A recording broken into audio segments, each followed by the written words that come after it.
దూరం చేసేటువంటి మాటలు మనము అంశాలను చూసాం. మొట్టమొదటి వ్యక్తి ఏం చేశాడు? క్రికెట్ ఆడటానికి వెళ్ళాడు. అందరికీ క్రికెట్ అంటే చాలా ఇష్టం, కానీ మందిరం అంటే కాస్త కష్టం. మనము మందిరానికి రాము, పిల్లలు మందిరానికి రారు. పిల్లలకు వస్తే అడిగినవన్నీ కొనిస్తాం, మంచి బ్యాట్ బాల్ కొనిస్తున్నాం, కానీ ఒక బైబిల్ కొనిచ్చి మందిరానికి పంపించేటువంటి పేరెంట్స్ కరువైపోయారు. ఎందుకంటే గమనిస్తే చూడండి, ప్రతి పేరెంట్ సాయంత్రం అయ్యేసరికి తల్లిదండ్రులు టీవీ సీరియల్స్ లో బిజీ అయిపోయారు. చూసాం మరొక వ్యక్తి జీవితం. చర్చికి వచ్చింది, బాగా వాక్యం విన్నట్టుగా ఫేస్ పెట్టింది, మళ్ళీ ఇంటికి వెళ్ళి టీవీ రిమోట్ వెతుక్కుంది. టీవీ రిమోట్ కనపడితే గాని తన మనసుకు శాంతి కనపడలేదు. సీరియల్స్ చూసి సీరియల్స్ లో ఎలా చేశారో ప్రవర్తించారో నేర్చుకుని అలానే ఇతరుల మీద కక్ష కట్టినటువంటి వ్యక్తి. మరో వ్యక్తిని చూస్తే యవన ఇచ్ఛలను నెరవేర్చుకోవాలని శరీర దురాశల వైపు పరిగెత్తేటువంటి యవనస్తులు. చూడండి, యవనస్తులు ఈ రోజు 14-15 సంవత్సరాలు వచ్చేసరికి పరస్పర వ్యామోహంలో పడిపోతున్నారు. ఇబ్బందులు అక్కడి నుంచి చాలా దూరం, వాళ్ళ జీవితం అంతా కూడా ఇవి ప్రమాదంగా మారుతున్నాయి.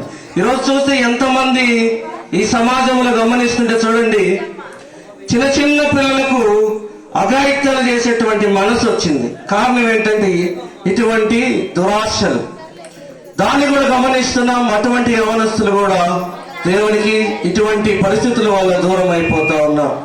తెలియక తల్లిదండ్రుల ప్రేమ మంచిది, దేవుని ప్రేమ మంచిదని గమనించలేక గ్రహింపులేక లోకంలో ఉన్న ప్రేమను ఎత్తుక్కుంటారు, చివరికి మోసపోతున్నారు. తర్వాత గమనిస్తే మొబైల్ ఫోన్ కూడా చూస్తున్నాం. చూడండి, ఫోన్ లేనిదే అన్నం తినట్లేదు చిన్నపిల్లలు. మా ఇంట్లో కూడా ఈ సమస్య ఉంది.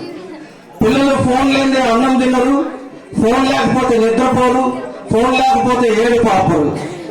పెద్దలు కూడా, చిన్నపిల్లలే కాదు, ఫోనే వారి జీవితం అయిపోయింది. ఈరోజు ఫోనే మొత్తానికి రాజ్యం వెళుతుంది. ఈ మొబైల్ ఫోన్స్ వల్ల ఎంత నీచమైన కార్యాలు జరుగుతూ ఉన్నాయో. అరచేతుల్లో అశ్లీలత, అరచేతులలోనే అసభ్యకరమైనవి. మనకి ఇంటర్నెట్ కూడా కొరత లేకుండా వస్తుంది. బట్టి మనం చూస్తున్నటువంటి ఆ నీచమైనటువంటి ఆ వీడియోలు కానీ అనేకమైన విషయాలు కానీ మొబైల్ ఫోన్ లో వస్తున్నటువంటివి చూస్తూ కాలం గడుపుతున్నారు. చాలా మంది యవనస్తున్న రాత్రులు నిద్రపోకుండా మొబైల్ ఫోన్ తోనే పాపం చేసేటువంటి పరిస్థితుల్లోకి దిగజారిపోయారు. చూడండి, వాళ్ళ చాట్ లిస్ట్ ఎత్తకండి. మీరు ఫోన్ ఇచ్చిన తర్వాత మీ పిల్లల్ని వాట్సాప్ చాట్ లిస్ట్ కానీ వాళ్ళు సెర్చ్ చేసినటువంటి గూగుల్ సెర్చ్లలో హిస్టరీ కానీ చూడండి, ఎలాంటివి చూస్తున్నారో మీకే అర్థమవుతుంది. ఇంకా కొంతమంది అయితే దాంట్లోనే హిస్టరీ కూడా కనపడకుండా ఉండేటువంటి ఆప్షన్స్ ఉంటాయి గూగుల్ క్రోమ్ లో, యూట్యూబ్ లో. అలా కూడా చూసి ఆ పాపాన్ని చేసేటువంటి మేము ఇంకా మమ్మల్ని ఎవరు చూడట్లేదు అనుకుంటున్నారు. గమనిస్తే ఇక్కడ ప్రతి ఒక్కటి దేవుని యొక్క సాక్ష్యం ఇచ్చింది.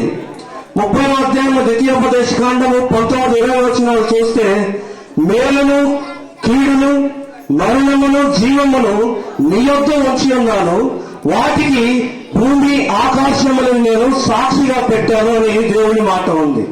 చూడండి, భూమి ఆకాశములు మనం చేసే ప్రతి పనికి సాక్ష్యం ఇస్తాయి ఒకరోజు. ఇక్కడ గోడల మధ్యలో మాట్లాడాడు ఒక వ్యక్తి, బయటికి వచ్చి అందరినీ ఆనందంగా బాగున్నట్టుగా పలకరించాడు. 4 గోడల మధ్యలో మాత్రము తన యొక్క నిజస్వరూపాన్ని బయటికి తీసుకొచ్చాడు. ఇలా అందరూ కూడా మమ్మల్ని ఎవరు చూడట్లేదులే, మమ్మల్ని ఎవరు కూడా పట్టించుకోరులే, మేము చేసేది ఎవరికి తెలియదు అనుకుంటున్నారు. అందుకే ఈరోజు హాయిగా పాపం చేస్తున్నారు. అయితే దేవుడి దగ్గర ఖచ్చితంగా నువ్వు ఏ పరికరంతో పాపం చేశావో, ఏ వ్యక్తితో, ఏ వస్తువుతో, ఏ స్థలంలో పాపం చేశావో అవన్నీ కూడా ఒకరు సాక్ష్యం ఇస్తాయని ఖచ్చితంగా నిఖితముగా తెలియజేస్తున్నాను. దేవుని లేఖనాలను బట్టి జీవించినటువంటి వ్యక్తి చూడండి ఎలాంటి సాక్ష్యం దేవదూత ద్వారా పొందుకున్నాడంటే, ఇతను పుట్టినప్పటి నుంచి నా కోసం బ్రతికాడు, శ్రమలైన బాధలైన హింసలైన భరించి సహించి నన్ను ప్రేమించాడు, కాబట్టి ఇతనికి పరలోక రాజ్యము నిత్య జీవము. ఎవరైతే దేవుని కోసం బ్రతకకుండా ఉన్నారో వారందరికీ కూడా నిత్య నరకం ఉంది. కాబట్టి ప్రియమైన దేవుని బిడ్డలారా, మనం చేస్తుంది ఎవరికి తెలియదు అనుకోవద్దు. ముళ్ళ పొదలు సాక్ష్యం ఇచ్చా. ఈ కాన్సెప్ట్ లో చూస్తే చెట్లు సాక్ష్యం ఇస్తున్నాయి. చెట్ల కింద ఏం చేస్తున్నాం చూడండి. ఎంతో మంది యవనస్తులు ఈరోజు ఒక పచ్చని చెట్ల కింద కూర్చొని భయంకరమైన పాపాల్లో మునిగిపోతున్నారు, తాగుతున్నారు, జలసాలు చేస్తున్నారు. కానీ ఎవరు చూడట్లేదు. తల్లిదండ్రుల బాధలు కూడా తెలియవు ఈ రోజు యవనస్తులకి. ఎంత కష్టపడితే తల్లిదండ్రులు ₹1 తెస్తారో అది కూడా మర్చిపోయి విచ్చలవిడి జీవితానికి అలవాటు పడుతున్నారు. చూడండి, క్రైస్తవులు బాగా దేవునికి దూరం అయిపోయింది వీటన్నిటి వల్ల అని చెప్పి తెలియజేయడానికే ఈ ప్రయత్నము. ఈ బిడ్డలను దేవుడు దీవించి ఆశీర్వదించను గాక. శ్రద్ధగా ఇంతవరకు మీ అందరికీ కూడా దేవుని నామమున వందనాలు చెల్లిస్తున్నాం. దయచేసి వేషను క్షమిస్తాను, వేషధారణ క్షమించనన్నాడు దేవుడు. ఈ వేషధారణ భక్తి మనం విడిచిపెడదాం. వాస్తవమైన నిజమైనటువంటి దేవునికి ఇష్టమైన భక్తి చేసి ప్రభువుని మహింపడదాం. మహిమ స్థలములో దేవునికి కృతజ్ఞతలు చెల్లిస్తూ నిరంతరము నిత్య జీవంలో ఉండేటువంటి భాగ్యము ప్రభు మనకి ఇస్తున్నాడు, ఇవ్వబోతున్నాడు. అందుకే ఈ క్రిస్మస్ మన జీవితాల్లో ఆనందాన్ని ఇచ్చింది.